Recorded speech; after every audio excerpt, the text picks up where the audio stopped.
ক্যাপিটালাইজেশনের শেষ যে নিয়মটা আমরা শিখে নিব তা হচ্ছে major words in the title of books, movies and songs. আমরা জানি যে কোনো একটা প্রপার নাউন যদি আমরা যখন বাক্যের শুরুতে লিখি তখন প্রথম লেটারটি আমরা অবশ্যই ক্যাপিটালে দেই, কিন্তু যদি সেটা কোনো বিশেষ কোনো বই বা মুভি বা গানের টাইটেল হয়ে থাকে সেক্ষেত্রে তার প্রত্যেকটি মেজর ওয়ার্ডেরই প্রথম লেটারটিকে আমরা ক্যাপিটালাইজ করে দিব। কীরকম? নেলসন ম্যান্ডেলার লেখা একটি অত্যন্ত নামকরা বই a long walk two freedom.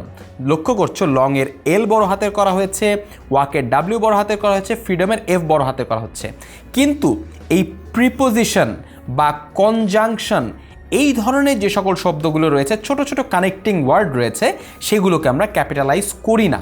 The অড্যাসিটি of hope, Barack ওবামার একটি চমৎকার বই। এখানটাতে অড্যাসিটির এ বড় হাতের করা হয়েছে, হোপের এইচ বড় হাতের করা হয়েছে। আবারও অফ যেহেতু ছোট্ট একটা কানেক্টিং প্রিপোজিশন মাত্র, তাই প্রিপোজিশনটিকে ক্যাপিটালাইজ করা হয়নি।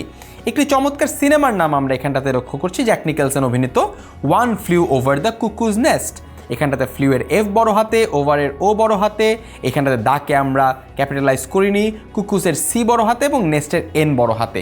এভাবে করে যে কোনো বই, নামকরা বই, মুভি বা সঙের টাইটেল যদি আমরা লিখতে যাই তাহলে তার প্রত্যেকটি মেজর ওয়ার্ডের প্রথম লেটারটি ক্যাপিটালাইজ করা উচিত। এরই সঙ্গে তোমাদেরকে ছোট্ট আরেকটা চমৎকার নিয়ম শিখিয়ে দিতে চাই। আমরা যখন কোনো